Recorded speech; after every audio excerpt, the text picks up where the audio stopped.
Saudara-saudariku sekalian yang saya kasih dalam Yesus Kristus, pasangan muda pindah ke suatu daerah perumahan. Dan pada pagi hari itu sambil menemani suaminya makan pagi, sang istri melihat dari kaca jendela tetangga di depan rumah itu sedang menjemur pakaian. Dia lalu berkata pada suaminya, "Beb, coba lihat Beb, cucian tetangga depan tuh kotor banget loh. Rupanya dia tidak tahu ya sabun apa yang paling cocok, atau rupanya tidak tahu mesin cuci apa yang paling baik." Suaminya melihat tetapi tidak memberikan komentar apapun juga. Dan hampir tiap pagi ketika tetangga itu menjemur pakaian, dia selalu mengomentari cucian tetangga yang kotor. Hingga suatu pagi dia terkejut karena cucian tetangga begitu bersih. Dia lalu berkata pada suaminya, "Pi, coba lihat Pi, cucian tetangga sudah bersih loh. Kira-kira siapa ya yang memberitahukan pada dia untuk mengganti mesin cuci? Atau siapa yang memberitahukan pada dia untuk mengganti sabun?" Suaminya lalu berkata, "Ma, saya itu tadi bangun pagi-pagi dan saya sudah membersihkan kaca jendela rumah kita." Amin. Saudaraku sekalian, yang kotor bukan cucian tetangga, tetapi yang kotor itu adalah jendela rumah sendiri. Hari ini saudaraku sekalian, di masa Advent, kita semua diajak untuk bagaimana membersihkan kaca jendela hati kita, agar kita belajar di bacaan Injil pada hari ini saudaraku sekalian, yaitu seperti orang-orang yang Yesus kritik tadi ya. Dengan apakah kumpamakan angkatan ini ya? Mereka ini seperti orang-orang yang dikatakan kami seruling bagimu, tapi kalian tidak menari. Artinya apa? Orang-orang tipikal seperti ini hanya suka mengeritik, hanya suka melihat jeleknya, tetapi tidak memperbaiki diri sendiri. Itu yang terjadi saudaraku sekalian. Ketika Yohanes Pembaptis datang, dia tinggal di padang gurun, dia berpuasa, makanannya adalah belalang dan madu hutan. Mereka berkata, "Lihat, dia kerasukan setan." Pewartaan Yohanes tentang pertobatan, boro-boro terima tentang pertobatan, kritik tentang makanan Yohanes, yaitu kerasukan setan. Yesus datang, dia lalu makan bersama dengan orang pemungut cukai, orang berdosa.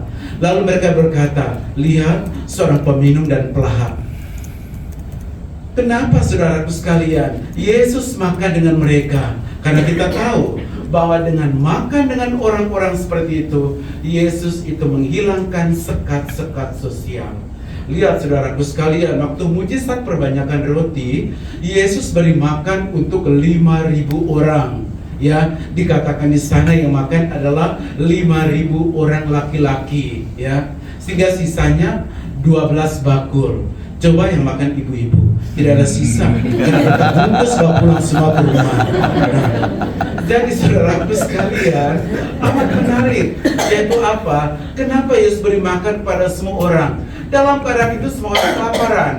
Dan di situ Yesus menghilangkan sekat sosial bahwa kita semua itu bersaudara. Kita semua itu adalah satu ya dalam kehidupan kita bersama. Itulah kenapa Yesus makan bersama dengan pemungut cukai dan orang berdosa, bahwa mereka itu diterima, bahwa dengan makan bersama mereka diterima menjadi bagian dalam kehidupan. Nah saudaraku sekalian, hari ini kita belajar dari Yohanes Pembaptis agar kita tidak menjadi pengeritik-pengeritik dalam kehidupan, tetapi tidak mau berubah. Apa benar Yohanes Pembaptis saudaraku sekalian? Bahwa dia ini tampilnya di padang gurun, ya, di padang gurun. Padang gurun mengingatkan kita bahwa di Ulangan bab 18 ayat 1-5 itu orang Israel keluar dari Mesir, mereka melewati padang gurun. Itu lamanya 40 tahun perjalanan. Sudah pernah kuliah Bapak Ibu ya? Kalau belum, bersama Bos Intilen kita bisa berziarah bersama. Menarik saudaraku sekalian, dari Mesir kita melewati padang gurun. Saya jelaskan tentang padang gurun, orang Indonesia ketiduran. Saya mengatakan sudah bayar mahal-mahal, tidur lagi di sini. Mereka berkata, "Pastor, ini cuma padang gurun karena tidak menyenangkan. Upload di sosmed, nggak ada yang like." Jadi saudaraku sekalian, padang gurun itu suatu karena tidak menyenangkan. Dan orang Israel ketika dibawa sampai 40 tahun, kok begitu lama ya? Padahal kan dengan bus itu sekitar 8 jam kita sudah sampai di kaki Gunung Sinai. Tapi kenapa sampai 40 tahun? Karena untuk menghilangkan mental budak. Mereka suka menoleh ke belakang, ya.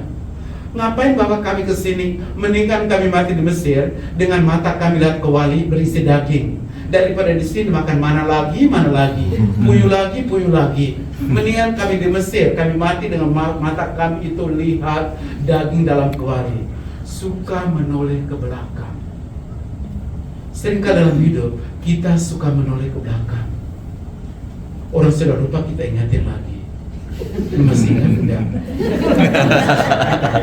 Suami sudah lupa udah sepuluh tahun dia ingatin lagi. Lu masih ingat enggak? Seperti referen Mazmur tanggapan, ulang lagi. Maka kita diajak untuk apa? Don't look back, let us walk by faith. Lihat ke depan, bukan menoleh ke belakang. Lihat kaca mobil depan besar, sebab lebarnya ke depan. Kaca spion itu kecil, lihat ke belakang boleh, tapi lihat sekali-sekali, jangan terus-terus tabrak di depan. Maka pentingnya apa? Lihat ke depan, jangan suka menoleh ke belakang. Amin. Jadi kalau kita masih menoleh ke belakang, kita masih tetap di padang gurun. Lihat ke depan, ini penting untuk kita. Maka Yohanes itu tampilnya di padang gurun, saudaraku sekalian, mewartakan tentang kedatangan Yesus, tidak di kota, tetapi di padang gurun. Kenapa di padang gurun? Karena Tuhan menanti kita di padang gurun kehidupan kita. Hidup kita itu seperti padang gurun, ya. Kesulitan, masalah, tantangan, penderitaan, itu pasti kita alami. Survei UI memperlihatkan kenapa di Jakarta ini ada begitu banyak kafe? Karena anak muda tidak kuat dengan penderitaan. Mereka pulang dari kantor, mampir ke kafe untuk healing dulu. Tapi lihat yang healing sekarang, tidak hanya anak muda, ibu-ibu, bapak-bapak juga healing karena tidak tahan menghadapi suaminya. Jadi saudaraku sekalian, kita lihat orang tidak kuat dengan penderitaan. Ya, lihat sekarang, dulu kalau kita itu nilainya jelek, itu nanti orang tua tuh pukul kita atau memarahi kita. Sekarang kalau anaknya nilai jelek, guru yang dimarahi. Kenapa anak saya nilainya jelek? Anaknya tidak dimarahi. Jadi saudaraku sekalian, itulah padang gurun kehidupan kita.